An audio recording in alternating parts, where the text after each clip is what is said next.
Baik, bismillah, assalamualaikum warahmatullahi wabarakatuh. Kita akan membahas soal latihan masih tentang bab gaya elektrostatis atau gaya Coulomb. Di contoh soal kali ini diberikan soal 3 buah muatan disusun seperti pada gambar. Jadi ada gambar 3 buah muatan, yaitu muatan P, muatan 20 mikrocoulomb, kemudian muatan satunya adalah muatan 45 mikrocoulomb. Antara P dengan 20 adalah X jaraknya, antara 20 dengan 45 jaraknya adalah 8. Anggaplah ini adalah titik P, ini adalah misalkan muatan Q1, ini muatan Q2.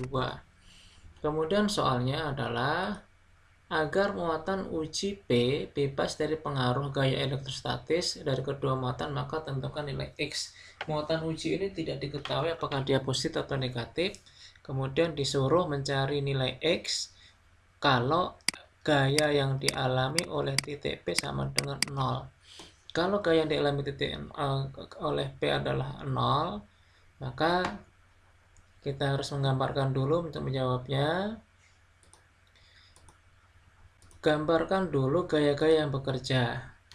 Untuk muatan P ini kan tidak diketahui apakah dia positif atau negatif. Kalaupun kita coba misalkan kita anggap dia positif. Ketika dia positif, muatan P akan mendapatkan gaya tolak dari muatan Q1 karena sama-sama positif. Positif kan tolak menolak. Kita tuliskan FPQ1. Kemudian dia juga akan mendapatkan hasil gaya tarik menarik dari Q2 karena positif akan tertarik dengan negatif. Kalau kita ganti dengan muatannya muatan negatif. Muatannya negatif, misalkan anggaplah di sini negatif. Ini muatan negatif. Maka dia akan mendapatkan gaya tarik dari F dari Q1 nih. Dan juga dia akan mendapatkan gaya tolak dari Q2. Jadi kalau kita mau buat dia positif dan negatif sama saja, yaitu sama-sama dia akan menghasilkan sebuah vektor resultan pengurangan FP2 dikurangi FP1 atau FP1 dikurangi FP2 tergantung dia mau positif atau negatif. Oke, kita ambil salah satu untuk anggaplah kita anggap positif saja untuk yang muatan ujinya, sehingga akan mendapatkan resultan gaya yang dialami atau gaya yang dialami oleh muatan P, yaitu kita gambarkan dulu. Ini FPQ1 ke samping kiri, kemudian FPQ2 ke kanan karena positif akan bertarik negatif, positif akan ditolak positif ini. Sehingga kita tuliskan FP gaya yang dialami oleh titik P adalah FPQ2 dikurangi FPQ1.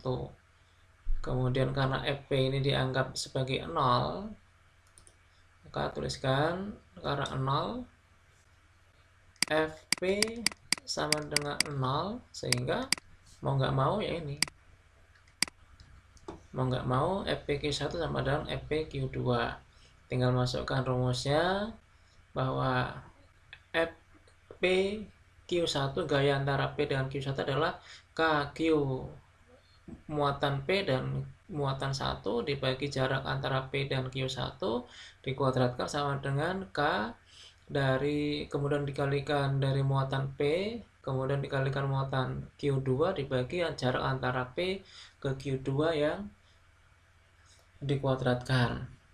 Kemudian antara kanan dan kiri mana yang sama kita bisa sederhanakan, yaitu kita coret untuk K, kemudian kita coret untuk QP-nya atau muatan di P-nya, sehingga kita tinggal menghasilkan persamaannya adalah Q1 dibagi jaraknya dikuadratkan, kemudian Q2 dibagi jarak dikuadratkan.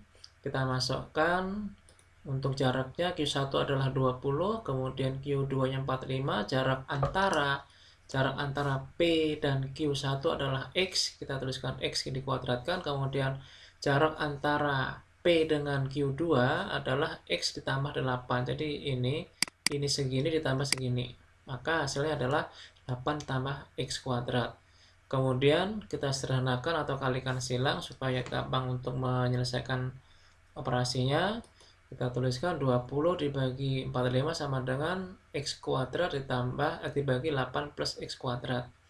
Ini kalau disederhanakan lagi, hasilnya adalah, ini kalau dijabarkan sebelum masuk ke sini, ini kan bisa dituliskan 20 dibagi 45 sama dengan X per 8 plus X kuadratnya di atas. Kalau kuadrat pindah ke ruas akan menjadi akar, maka kuadratnya akan hilang, sehingga hasilnya ini. Kemudian dari mana dapat 2/3? 2/3 itu kalau akar 20 dengan akar 45. Akar 20 dibagi akar 45. Akar 20 itu adalah 4 dikalikan 2, berarti 4 dikalikan 5 berarti 2 akar 5. Kalau yang 45 ini adalah 3 akar 5. Karena dibagi akar 5 dengan akar 5, kita bisa buang. Akar 5 dengan akar 5 kan sama, kita bisa coret akar 5 dengan akar 5, sehingga dapatkan 2/3 ini hasilnya. Untuk penyederhanaan dari akar 20 dengan akar 45. Kemudian sama dengan X dibagi 8, X dikalikan silang akan menghasilkan, hasilnya adalah X sama dengan 16 cm. Jadi jarak antara P dengan Q1 adalah 16 cm. Ini gambarnya memang nggak sesuai, ini kan 8 cm segini, X segini ya, anggaplah ini karena jarak yang kita ketahui ya, kita anggap seperti ini.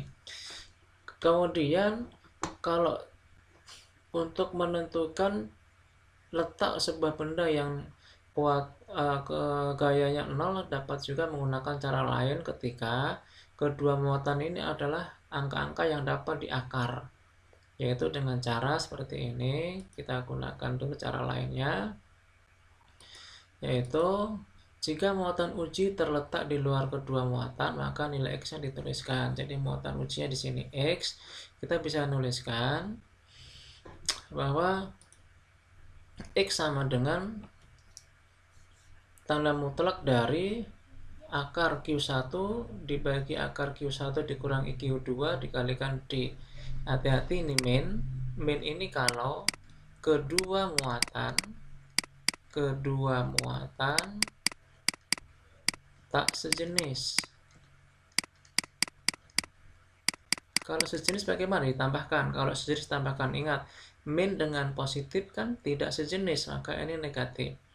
Kemudian kita anggap Q1, kita pakai Q1, boleh pakai Q2? Boleh.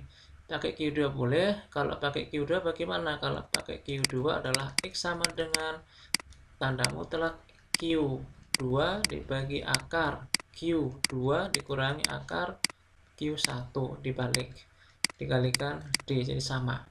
Cuma ini Q2 2, kalau 1 1. Kemudian kita masukkan angkanya, X sama dengan akar 20 dibagi akar 20 dikurangi akar 45 dikalikan 8. Jadi akar Q1, Q2 nya masukkan. D itu adalah jarak antara dua buah muatan ini.